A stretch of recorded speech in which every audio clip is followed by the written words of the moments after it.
Oke ya Ibu, ini capaian pembelajaran. Kompetensi awalnya mana Bu? Kompetensi. Yang sederhananya ya, Oh iya, di bawah yang lengkapnya. lengkapnya di bawah. Oke, saya lihat yang lengkapnya aja Iya. sekalian. Mm. Informasi umumnya, ya, alokasi, ini modul ajar Al-Quran hadis. Nah, jangan lupa temanya nggak ada ya Bu? Oh iya, Tema ya Bu. iya, iya, iya. Karena saya kan memperkirakan Iya. kira-kira apa yang akan dikembangkan dalam modul ajar ini. Kalau temanya itu eh, Oh sudah iya. kelihatannya. Iya, betul, Oke, betul. kompetensi awal seluruh peserta didik di kelas 6, di kelas 7 6 mampu membaca teks bahasa Arab. Iyalah ya. Tadi apa Bu temanya? Kenapa harus Mengha eh, ah, kompetensi awalnya harus bahasa Arab? nah, jadi modul ajar yang saya angkat, saya ambil ini, eh, tujuan pembelajarannya untuk menghafal hadis.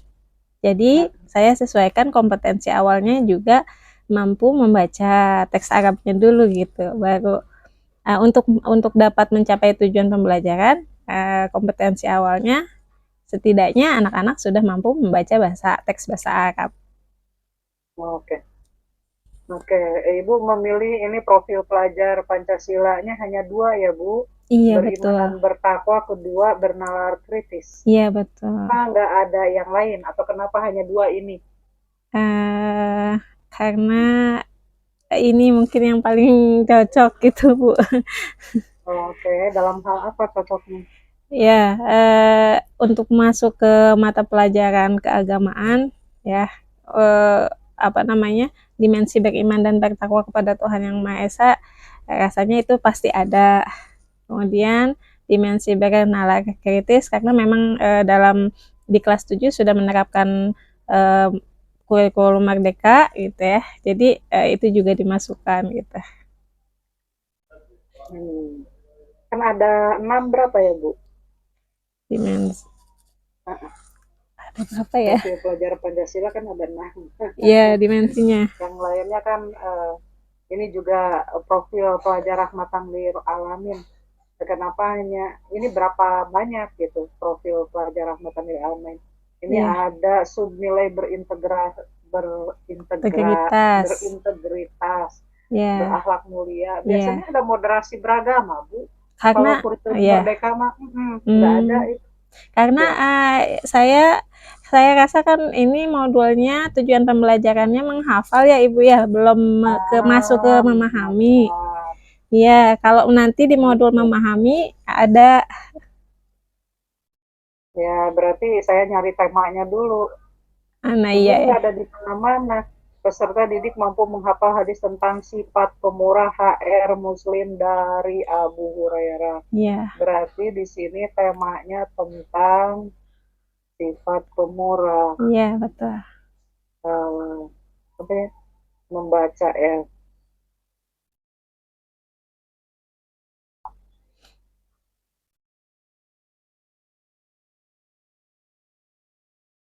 Eh, membaca, melafalkan temanya hadis. Rasul tentang sifat pemurah. Iya, Gitu ya. Nah, jadi ini bisa langsung ditebak gitu iya betul. relevansinya dengan poin-poin yang ada dalam setiap komponen modul Iya ya betul Ibu, betul. dan nilai ya. Jadi saya baru ketemu di sini. Iya. Kami waktu itu terlalu terpatok sama format yang diberi dari fakultas mungkin ya. Oh Iya, iya jadi iya. ini tuh sudah ada formatnya, dari sana kita tinggal mengisi gitu, Bu. Oke ya berarti ini tujuannya menghafal atau melafal dulu, Bu? Nah, sebetulnya di capaian pembelajaran ada melafalkan, namun ketika saya tanya ke dosen waktu itu, kata dosennya kalau untuk fase D di anak-anak MTS sudah tidak relevan untuk melafalkan. Kalau untuk anak usia MI ya masih boleh ada melafalkan. Tapi kalau MTS katanya dirasa anak MTS mah sudah semuanya sudah bisa lah melafalkan mah, jadi langsung menghafal aja. Bagaimana kalau membaca? Membaca juga iya katanya itu masih tingkat yang bawah gitu. Iya. Langsung belajar itu langsung menghafal ya, tidak lagi membaca. Ya, jadi katanya kalau di dalam menghafal itu otomatis kita pasti kan membaca katanya gitu. Jadi maksudnya tidak usah dijadikan tujuan pembelajaran gitu. Karena di dalam menghafal otomatis siswa itu membaca, melafalkan gitu. Tapi kan kalau kayak membaca Al-Quran, kita yang sering tilawah, membaca yang membaca belum tentu menghafal. Iya betul, ya. Iya. Apalagi saya juga S1 saya bahasa sih. Iya. Jadi beda membaca dengan menghafal. Gitu, iya betul. Iya. Iya. Ya, kita tiap hari juga membaca Al-Quran, tapi kan belum tentu hafal. Betul. Oke ya. Muslim dengan lancar, baik sedang menggunakan ya. Satu, membaca dan menghafal paling tidak. Kan itu guru juga mencontohkan dan tidak langsung anak-anaknya menghafal kan. Iya betul. Itu ada prosesnya gitu ya. Iya dilafalkan dulu, iya betul. Oke. Kemudian kegiatan pembelajaran mencerminkan penerapan. Nah, Ibu jelaskan apa sih PBL, Bu? Dan bagaimana Ibu mengimplementasikannya dalam proses pembelajaran, ini dalam kegiatan pembelajaran. Iya. Karena di PBL kan ada sintaksnya. Mana sintaksnya? Ya itu yang pakai bold itu ya. Ya. Jadi PBL itu sebuah model pembelajaran, PBL, Problem Based Learning, atau di dalam bahasa Indonesia pembelajaran berbasis masalah gitu ya Bu. Jadi di dalam PBL ini masalah dijadikan media untuk siswa belajar berpikir kritis, berpikir terampil gitu dalam menemukan penyelesaian sebuah masalah gitu. Jadi di dalam PBL ini siswa yang dituntut untuk aktif gitu dibandingkan dengan gurunya gitu Bu. Kemudian sintaks ya. Sekarang kan tujuannya membaca dan menghafal ya. Iya. Lalu bagaimana Ibu melaksanakan pembelajarannya? Ya, di dalam modul ini, di dalam menghafal, itu seringnya anak-anak siswa membaca hadis itu disamakan dengan membaca Al-Quran, ya. Jadi, membaca hadisnya seperti, ya mungkin kalau memakai basmalah, oke-oke aja, nggak apa-apa, nggak masalah ya Bu. Tapi mereka membaca Al-Quran itu menggunakan kaidah tajwid misalnya ya ditajwidin gitu Bu. Jadi mana kosot sodakotu mim maliu gitu kan, padahal dalam membaca hadis itu tidak terikat dengan kaidah tajwid, hanya saja harus disesuaikan atau sebisa mungkin disesuaikan dengan lahjah orang-orang Arab gitu ya, karena memang hadisnya berbahasa Arab. Nah, dengan metode PBL ini saya menyuguhkan masalah itu kepada siswa gitu untuk dipecahkan bagaimana solusinya gitu. Untuk sintaks PBL yang pertama itu orientasi masalah, yakni masalah yang tadi itu cara membaca Al-Quran dengan saya menyuguhkan sebuah membaca kan, nggak langsung menghafal. Iya betul ya betul. Ya jangan nanti perbaiki ya kalau PPL. Iya Ya, siap Ibu. Jadi Ya. membaca dan menghafal ya Ibu ya. Iya. Iya. Iya, dan saya mau menyuguhkan masalah itu dengan menampilkan video atau rekaman suara yang sudah saya buat dan saya siapkan. Itu video bacaan hadis tetapi menggunakan kaidah tajwid. Nah, saya suguhkan kepada anak-anak bagaimana pembacaan hadis ini gitu ya. Apakah membaca hadis itu sama dengan membaca Al-Quran? Kemudian mereka nanti menjawab. Kemudian saya menyuguhkan lagi video yang kedua, hadis dengan pelafalan sesuai lahjah Arab, tidak terikat dengan kaidah tajwid, dan mereka dituntut untuk membedakannya dan menentukan mana yang benar, seperti itu Bu. Kemudian setelah orientasi masalah, mengorganisasi siswa untuk belajar. Mereka dibentuk per kelompok, kemudian dibagikan LKPD dan menghafal secara bersama-sama. Setelah mengorganisasi siswa, selanjutnya guru saya membimbing penyelidikan secara individu maupun kelompok ya, melihat bagaimana mereka menghafal, apakah ada harokat yang keliru gitu. Saya berkeliling membetulkan bacaan mereka itu. Kemudian setelah membimbing penyelidikan individu maupun kelompok, kemudian anak-anak atau siswa itu mendemonstrasikan, menyajikan hasil pemecahan masalahnya. Di dalam hal ini mendemonstrasikan hafalan hadisnya di depan kelas secara bersama-sama. Setelah itu dilakukanlah analisis dan evaluasi. Itu sintaks-sintaksnya ada 5, Ibu. Iya. Oke, apa saja gimana tadi orientasi masalahnya? Anak diberikan 2 video ya. Iya. Itu apa bedanya dengan kemudian ada video ketiga? Kan hadisnya sebesar apa? Oh, ada 4 video. Iya, betul. Kalau 2 video pertama pengenalan saya karena membaca dan menghafal ini ada di pertemuan pertama ya, Bu ya, dalam materi ini. Jadi saya yang 2 video pertama, ya saya lupa.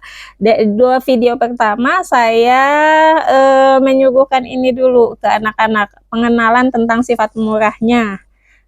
Tentang sifat pemurah secara umum itu 2 video pertama. Gitu. Baru video ketiga dan keempat baru mengenai bacaan. Yang video kedua mengenai bacaan? Enggak, ketiga. Kalau video pertama tentang pengenalan sifat pemurah, contoh sifat pemurah. Video kedua contoh sifat kikir atau kebalikan dari pemurah gitu. Jadi mereka diminta untuk membedakan sifat antara kedua sifat itu dan yang mana yang seharusnya kita lakukan, mana yang harus dihindari, seperti itu untuk 2 video pertama. Video ketiga dan keempat baru tentang pelafalan hadis. Oke, pelafalan hadis ya. Iya.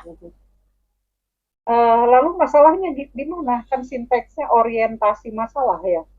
Iya. Masalahnya apa? Nah, terkait dengan mengorganisasi siswa untuk belajar, gimana kelanjutannya dengan masalah itu? Ya, problem based learning ya. Iya. Problemnya harus diselesaikan. Iya. Masalahnya kan tadi itu ya Bu, pelafalan Al-Quran yang tidak sesuai dengan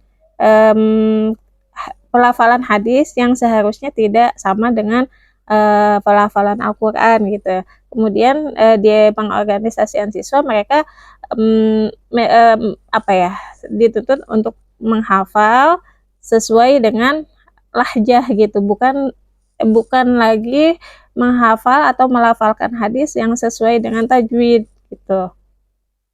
Itu mereka dibentuk secara berkelompok untuk dapat menghafal hadis secara atau sesuai dengan lahjah Arab, bukan sesuai dengan kaidah tajwid.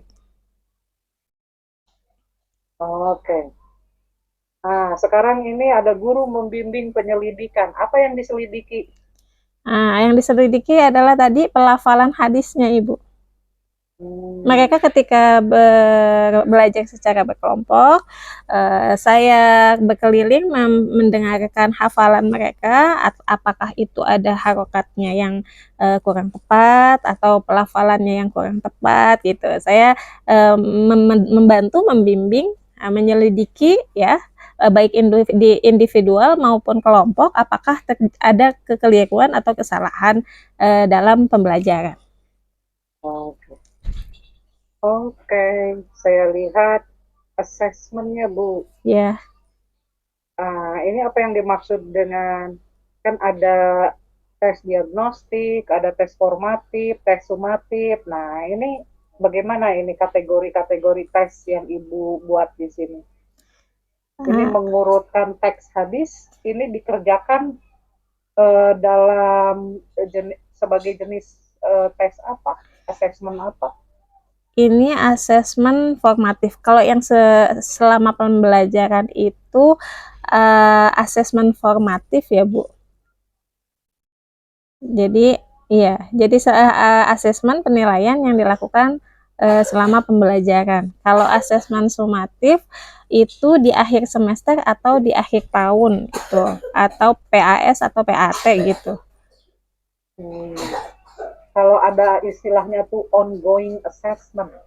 Selama penelitian dan ada sesudah pembelajaran. Beres belajar itu kan guru harus ngecek itu ada di tingkat ini. Iya.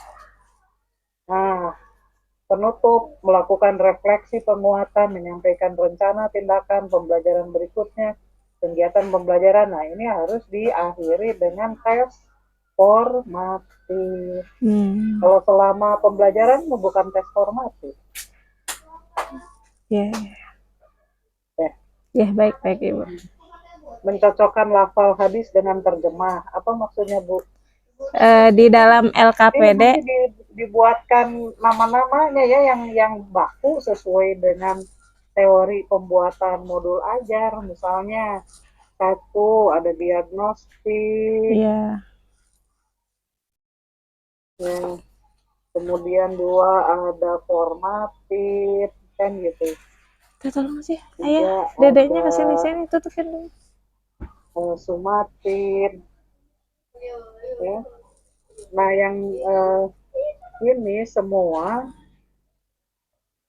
yang formatif ya kadang-kadang dibagi lagi.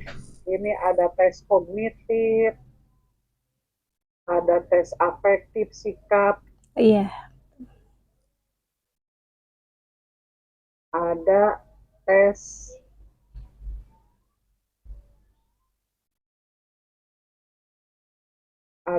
psikomotor, afektif, ada tes keterampilan. Nah, ini semua disimpannya di mana? Masing-masing nggak bisa kita sekaliguskan di akhir, misalnya kognitif, afektif, keterampilan ya. Ini ada di antara formatif ya, atau diagnostik di antara ini. Ya, jadi lebih sesuai dengan teorinya. Iya, baik Ibu. Membuat ini. Penilaian kriteria penilaian hafalan kelompok juga ini kapan ini ongoing pada saat belajar atau sesudah kan? Iya. Gambaran penilaian hafalnya ini sampai penilaian sikap ini ya. Juga ini kapan dilaksanakannya? Sikap, pengayaan, glosarium, daftar pustaka, daftar link. Nah ini kira-kira tadi Ibu sebut ya, ada tentang sifat pemberi ya, sifat pikir. Ini yang buat videonya Ibu atau siapa? Saya sendiri Ibu. Ya kan? Jadi di sini ya, di antara ini. Dibagi keterangan Ibu atau maksudnya di videonya, di link videonya dibagi keterangan atau seperti apa Bu? Ya enggak juga. Oh, sudah seperti ini aja ya? Iya, sudah aja begini. Ya. Walaupun sebetulnya ini ya bisa aja dicek dalamnya apa isinya ya. Karena boleh, hal ini akan terkait dengan sebetulnya perlu ada lampiran penjelasan materi. Oh, Oke. kalau Ketinggalan ya. iya, kalau Atau saya ada di materinya di belakang. sini di LKPD, Ibu. Tapi hanya sekilas sih. Ini LKPD di bawahnya ada materi Karena singkat. kan hadisnya sendiri nggak kelihatan awal akhirnya. Iya, ini ada di LKPD, Ibu. Ini Iya, sifat pemurah fase D, ya di bawahnya. tujuan pembelajaran, petunjuk, LKPD ini nanti di apa isi sifat iya, ini. iya. Oh, an Abi Hurairah Rasulullah Shallallahu Alaihi Wasallam.